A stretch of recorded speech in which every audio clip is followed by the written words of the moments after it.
तो हेलो मेरे प्यारे प्यारे बोर्ड के विद्यार्थियों, आप सभी लोगों के लिए बहुत ही इम्पोर्टेंट सूचना ये है कि इस पूरे वीडियो में जो बायोलॉजी का पहला चैप्टर है जिसको बोलते हैं जैव प्रक्रम वाले चैप्टर को, ठीक है, जो जैव प्रक्रम में, ठीक है, आपके इंपॉर्टेंट क्वेश्चन है, महत्वपूर्ण जो भी क्वेश्चन है सबको हम पूरे इस वीडियो में बताएंगे कौन कौन से हैं, और कुछ के लिंक हम आपको डिस्क्रिप्शन में देंगे, तो आप जाकर के वहां से लिंक पे क्लिक करके, ठीक है, उस वीडियो को देख लीजिएगा। कैसे देखना है मैं ये भी आपको बताऊंगा, ठीक है। चलिए ये देखते हैं। यहां पर ध्यान दीजिएगा कि मैं क्वेश्चन पढ़ देता हूं, थोड़ा बहुत क्वेश्चन भी पढ़ते रहूंगा, ठीक है, और आप लोग उसका आंसर देखते भी रहेंगे, ठीक है। जैसे क्वेश्चन जो मैं पढ़ रहा हूं, सबसे पहले मैं यहां पे शुरू करूंगा। हालांकि अति लघु त्रिय आप में आता नहीं है, लेकिन अति लघु त्रिय नहीं आता है तो शुरू करने से पहले आपके लिए दो लाइनें कहूंगा कि फायर को आग कहते हैं, कि फायर को आग कहते हैं, कोबरा को नाग कहते हैं। फायर को आग कहते हैं, कोबरा को नाग कहते हैं, गार्डन को बाग कहते हैं, और एग्जाम के समय जो काम ना करे उसे स्टूडेंट का दिमाग कहते हैं, उसे स्टूडेंट का दिमाग कहते हैं। तो चलिए आइए देखते हैं। आपको क्वेश्चन जो है, सबसे पहला क्वेश्चन है इसमें कि लार में कौन सा एंजाइम पाया जाता है तथा यह किसका पाचन करता है। तो एक चीज ध्यान रखिएगा, पहला क्वेश्चन है, इसका आंसर हो जाएगा आपका लार में कौन से एंजाइम होता है। तो लार में टाइलिन एंजाइम होता है। कौन होता है? टाइलिन एंजाइम्स होते हैं। कौन होता है? टाइलिन नामक एंजाइम लार में पाया जाता है। अब इसमें कह रहा है कि इसका जो है काम क्या है, तो ये क्या कर देता है, भोजन को मंड में बदलता है। क्या कर देता है? ठीक है, मतलब जो है ये मंड में बदलता है, यानी कि मंड का पाचन करता है। मंड का पाचन करता है। किसका पाचन करेगा? मंड का करेगा। चलिए क्वेश्चन नंबर दूसरा देख लेते हैं। तो क्वेश्चन नंबर दूसरे का आंसर हम लिखेंगे, डायरेक्ट आंसर लिखेंगे। क्वेश्चन में केवल पढ़ूंगा, वीडियो रोक रोक करके स्टॉप करके आप क्वेश्चन लिख लीजिएगा, ठीक है। उसके बाद है हिल का विज्ञान के क्षेत्र में योगदान पर टिप्पणी लिखिए। तो हिल कौन थे? एक रॉबर्ट, ठीक है, एक वैज्ञानिक थे जिनका नाम था रॉबर्ट हिल। क्या नाम था? रॉबर्ट हिल, ठीक है। तो ये रॉबर्ट हिल जो वैज्ञानिक थे, इसमें पूछा है कि विज्ञान के क्षेत्र में इन्होंने क्या किया था। तो हरित लवक के ग्रेना में प्रकाश संश्लेषण की उपस्थिति में, ठीक है, होती है, इन्होंने बताया था। हिल्स ने क्या बताया कि जो हरित लवक होता है, जो प्रकाश अभिक्रिया होती है, प्रकाश संश्लेषण की जो प्रक्रिया होती, कौन सी प्रक्रिया? प्रकाश संश्लेषण की, प्रकाश संश्लेषण की प्रक्रिया, ठीक है, प्रकाश संश्लेषण की प्रक्रिया वो कहाँ होती है? इन्होंने बताया था कि हरित लवक के ग्रेना में, हरित लवक के ग्रेना में ये प्रक्रियाएं होती हैं। ये रहा दूसरा क्वेश्चन। अब अगर हम बात करें यहाँ पर अगले क्वेश्चन की, ये सब एक एक नंबर के हैं, सबके कितने नंबर के हैं? एक एक नंबर के हैं। अगला क्वेश्चन है हीमोग्लोबिन कहाँ पाया जाता है, इसका मुख्य कार्य बताइए। तो हीमोग्लोबिन आरबीसी में पाया जाता है। हीमोग्लोबिन को शॉर्टकट में हम लिख सकते हैं एचबी। तो एचबी कहाँ पाया जाता है? तो आरबीसी में, ठीक है, रेड ब्लड कार्पोसेल्स, यानी कि लाल रुधिर कणिका में। कह रहा है इसका मुख्य कार्य क्या होता है।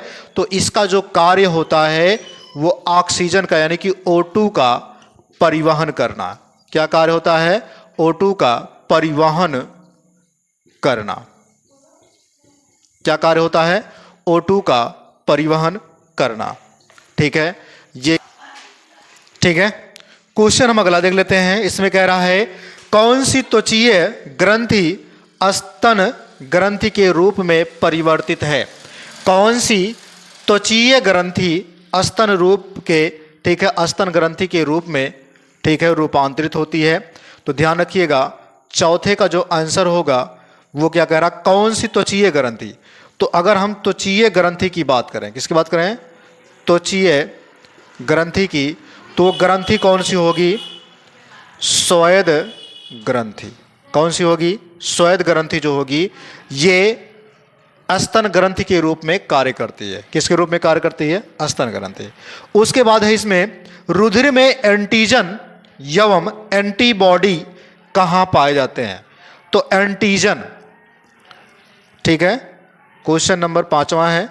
अगर हम बात करें इसमें एंटीजन की,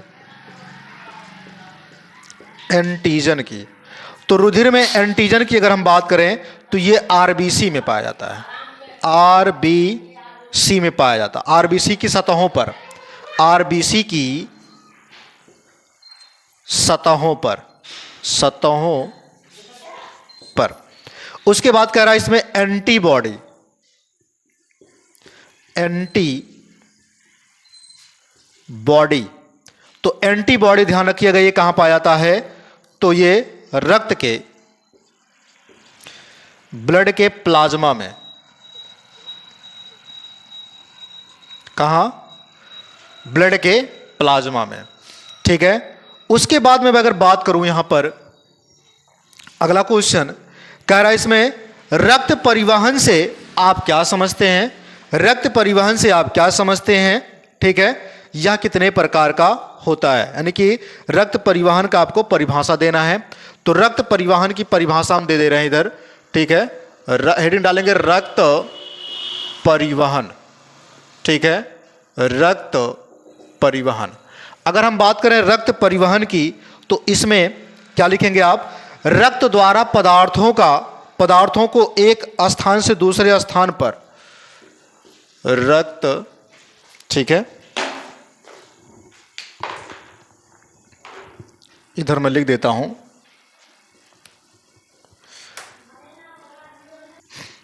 ठीक है। अगर मैं बात करूं यहां पर रक्त द्वारा पदार्थों का एक स्थान से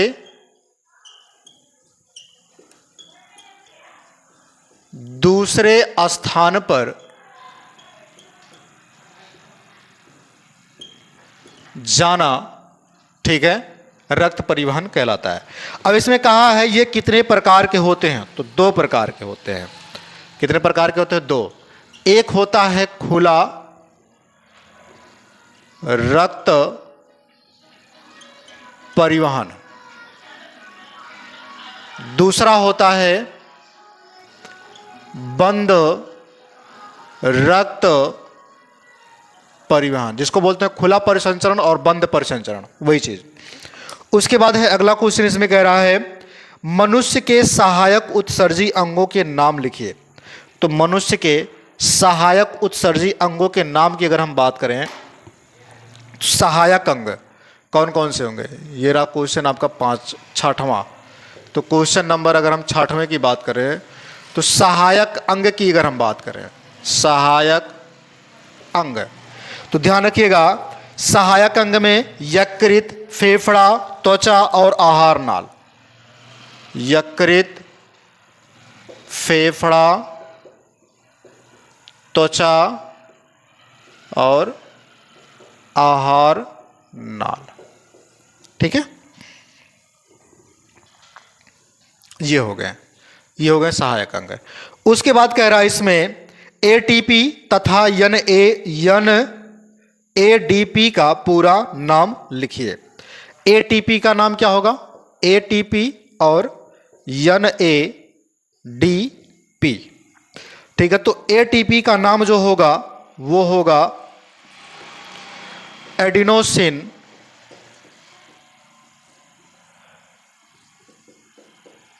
ट्राई फॉस्फेट, और एडीपी के का होगा निकोटीनामाइड,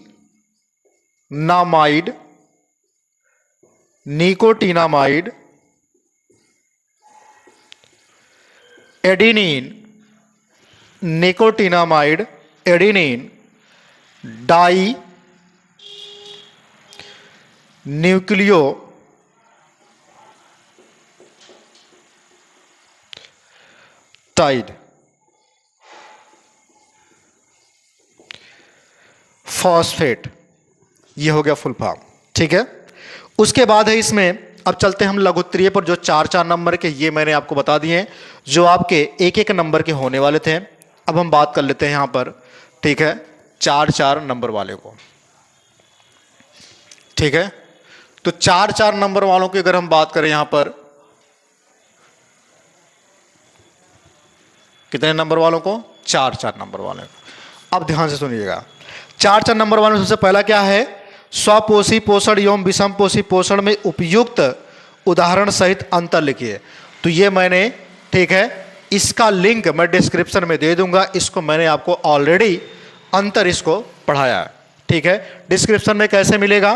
पहले आप क्या करिएगा, ठीक है, जहां पे मेरी वीडियो ये चलेगी, ये वाली जो वीडियो आपको मिलेगी, ठीक है, ये जब चलेगी तो उसी के नीचे टाइटल वाला लिखा रहेगा। ठीक है, उसी पे लिखा रहेगा मेरा चैनल का नाम, यानी कि, ठीक है, ये लिखा रहेगा, ठीक है, @। उसके बाद क्या रहेगा? बायोलॉजी वाला 18 लिखा रहेगा, डॉट डॉट डॉट करके लिखा रहेगा मोर। मोर पे क्लिक करेंगे, डिस्क्रिप्शन पूरा खुल जाएगा, लिख करके आएगा ऊपर डिस्क्रिप्शन, और डिस्क्रिप्शन में लिंक आपको दिया रहेगा। जिस का लिंक मैं बताऊंगा उसका लिंक उसमें नीचे दिया रहेगा। उस लिंक पर क्लिक करके आप जो है पूरी वीडियो देख लीजिएगा। यदि नहीं मिलता है तब भी मेरे चैनल का नाम बायोलॉजी वाला 18, ठीक है, सर्च करिएगा और प्ले लिस्ट में जाकर के ढूंढ लीजिएगा, या फिर प्ले लिस्ट में नहीं मिलता तो जहां पे लिखा रहेगा वीडियो, वहां पे न्यू वीडियो आपको मिलेंगे। होम पर क्लिक करेंगे तो पुरानी वीडियो आपको मिलेंगे। अगर उसी के बगल में लिखा रहेगा वीडियो तो नई नई वीडियो मिलेंगे जो आपको नई नई वीडियो पड़ती हैं। ठीक है, उस पर मिल जाएंगे। तो देखिए भैया, इसका अंतर मैंने आपको बताया था। इसमें है पोषण से आप क्या समझते हैं, स्वपोषी परपोषी में अंतर बताइए। बहुत इंपॉर्टेंट है, कई साल पूछा गया है, याद रखिएगा, तो ये पक्का पूछा जाएगा आपके बोर्ड के 2026 में। तो मैंने इसको जो है आपको बता दिया और डिस्क्रिप्शन में इसका लिंक भी दे दिया है। ठीक है, उसके बाद है लसिका पर संक्षिप्त टिप्पणी लिखिए। ये बहुत इंपॉर्टेंट है, जो भैया बता रहा हूं, ये क्वेश्चन बहुत ही इंपॉर्टेंट है, बहुत बार पूछे गए हैं, तो पक्का आपके बोर्ड के पेपर में जरूर टपकेंगे। ठीक है, तो लसिका पर टिप्पणी लिखना है, इसका भी मैं आपको डिस्क्रिप्शन में दे दूंगा। उसके बाद है, ठीक है, स्टोमेटा का नामांकित चित्र बनाइए। तो स्टोमेटा का मैं शायद एक बार स्टोमेटा का फिगर में बनाया, उसको लिंक मैं आपको बायो में दे दूंगा। ठीक है, डिस्क्रिप्शन में भी दे दूंगा। उसके बाद मिलेगा आपको यहां पर धमनी तथा सिरा में अंतर, धमनी और सिरा में अंतर, इसको भी मैंने अंतर एक क्रम से मैंने आपको बताया है। ठीक है, उसका लिंक भी आपको मैं दे दूंगा, धमनी और सिरा में अंतर। अब उसके बाद मैं बात करूं यहां पर, ठीक है, तो ये इतने क्वेश्चन हैं। उसके बाद हम बात कर लेते हैं यहां पर, ठीक है, मैं अभी आपको केवल वही क्वेश्चन बता रहा हूं जो 4-4 नंबर के आपके बोर्ड के पेपर में आने वाले हैं। क्योंकि देखिए, मैं इसलिए वीडियोस को नहीं बना पा रहा हूं, रीजन क्या है, मैं ऑलरेडी इन सब चीज़ों को पढ़ाया हूं, इसलिए मैं इसका वीडियो अपलोड नहीं करूंगा। ठीक है, तो लिंक आपको दे दूंगा, आप जाकर के उस पर क्या कर लीजिएगा, उसको, ठीक है, क्लिक करके उस पर देख लीजिएगा। उसके बाद इसमें मानव आमाशय में HCl की क्या भूमिका है। देखिए, HCl की क्या भूमिका है, HCl क्या काम कर देता है।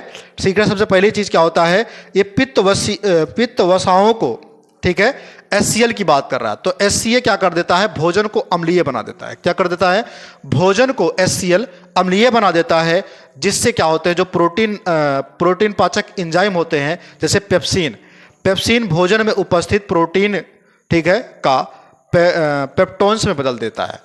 प्रोटीन को क्या करता है, प्रोटीन को, ठीक है, पेप्टोन्स में बदल देता है। कौन, ठीक है, पेप्सिन प्रोटीन्स को पेप्टोन्स में बदल देता है। इसमें जो HCl होता है वो भोजन को क्या बना देता है, अम्लीय बना देता है। ठीक है, उसके बाद आगे मैं अगर बात करूं यहां पर, तो इसमें एक चीज दिया जिसको बोलते हैं स्वपोषी पोषण तथा परपोषी में अंतर। इसको मैंने आपको पहले बताया कि ये डिस्क्रिप्शन में मैं आपको दे दूंगा इसका लिंक। ये बहुत इंपॉर्टेंट है, कई साल पूछे गए हैं, तो याद रखिएगा 2026 में जरूर पूछे जाएंगे। ठीक है, तो आप लोग जो है नीचे जा करके, ठीक है, उस पर क्लिक करके बायो में देख लीजिएगा नीचे। ठीक है, मतलब उस पर क्लिक करेंगे जहां पर वीडियो मेरी चलेगी, उस पर अगर टाइटल पर क्लिक करेंगे तो नीचे लिखा रहेगा मोर पर क्लिक करेंगे, पूरा नीचे आ जाएगा लिंक एकदम। ठीक है, तो हाँ इधर हो गया ये। आगे चलते हैं, देखते हैं दीर्घ वाले को। ठीक है, ये रहा, मैंने आपको बताया क्या चीज, टोटली मैंने आपको बता दिया यहाँ पर। ठीक है, 4-4 नंबर वाले। अब हम लोग क्या करते हैं, चलते हैं 6-6 नंबर वाले को देखते हैं। ठीक है, जो आपके 6-6 नंबर आने वाले हैं। एक चीज और ध्यान रखिएगा, लसिका और रुधिर में अंतर आता है, बहुत इंपॉर्टेंट है। तो ये भी 4 नंबर के क्वेश्चन पूछे जाएंगे। इसका लिंक भी मैं आपको बायो में दे दूंगा। इसको मैंने ऑलरेडी पढ़ा के रखा है प्लेलिस्ट में, आपको वहां पर जाएंगे, आप पूरी वीडियो में देखेंगे तो पूरा मिल जाएगा। ठीक है, इतना काम कर लीजिएगा। उसके बाद देखिए, मैं आपको बताने जा रहा हूं दीर्घ वाले में। अगर मैं बात करूं दीर्घ वाले में, सबसे पहले चीज क्या करिएगा, इसमें क्वेश्चन दिया है जो मनुष्य की आहार नाल का नामांकित चित्र बनाइए। आहार नाल मतलब पाचन तंत्र आपको बनाना है। ठीक है, चित्र बनाइए तथा मनुष्य के पाचन की प्रक्रिया को समझाइए। अब पाचन की प्रक्रिया मतलब एक एक हेडिंग करके आपको लिखते हुए चलना है। तो मैंने इसकी वीडियो ऑलरेडी बनाया है, एक एक हेडिंग का मैंने बनाया है, उसके बारे में उसका मैं पूरा लिंक आपको दे दूंगा। आप उसको जो है, ठीक है, देख लीजिएगा। ठीक, बहुत लंबा है क्योंकि पढ़ाने लगूंगा तो भैया बहुत लंबा जाएगा। ठीक है, उसके बाद है इसमें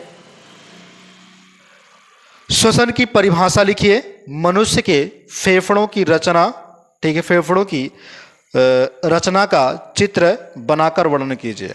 श्वसन की परिभाषा लिखिए। तो इसको भी मैंने श्वसन वाला भी पढ़ाया है, इसका भी लिंक मैं आपको दे दूंगा।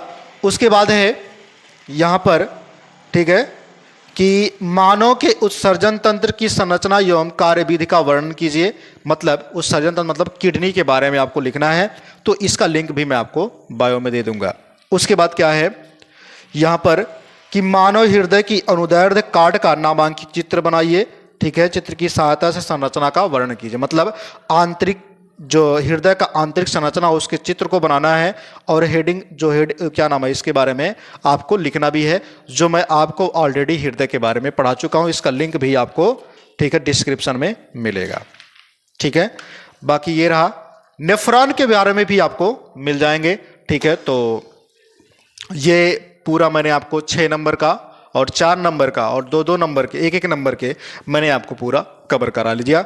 ठीक है, आप जा करके प्लेलिस्ट में जरूर देखिएगा। ठीक है, मतलब इस पे क्लिक करेंगे, मोर पे क्लिक करेंगे साइड में, ठीक है, तो वहां पे आएगा डिस्क्रिप्शन, लिख करके डिस्क्रिप्शन में लिंक दिया रहेगा, कौन कौन सा टॉपिक है उसके सामने मैं लिख दूंगा कि यही आपको मिलने वाले हैं।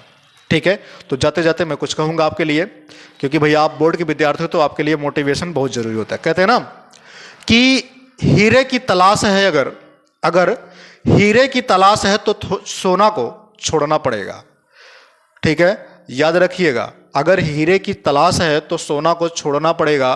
ठीक है, अगर आपको दूर तक मंजिल पर जाना है, अगर आपको दूर तक मंजिल पर जाना है तो परिवर्तन को छोड़ना पड़ेगा, तब जाकर के आपका लक्ष्य, आप अपने लक्ष्य तक पहुंचेंगे।